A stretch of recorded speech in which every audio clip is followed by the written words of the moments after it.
哇！OK，我们主席出发。好了，大家加油。因为联署份数要更多，所以我们必须停靠的点还有去拜托大家联署的地方更多。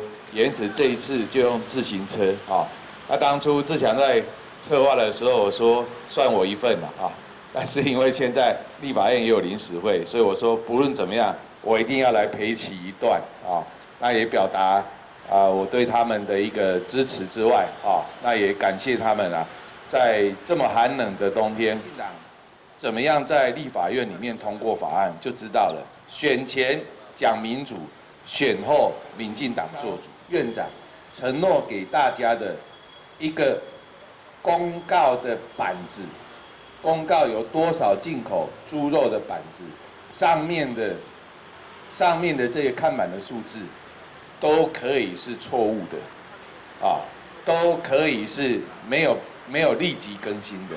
那你说人民还能相信政府吗？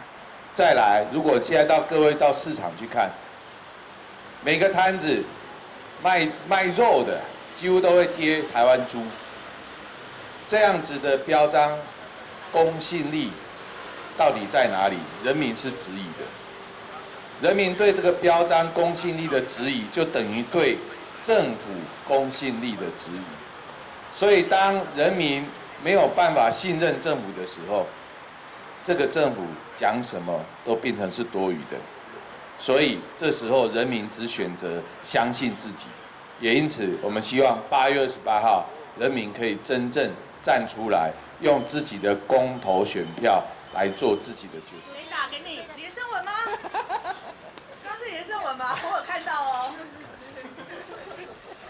主席，连胜文打电话给你干嘛？主席是要讲那个党秘书长的事情吗？基本上其实这也代表，其实我们的这些联系互动都非常好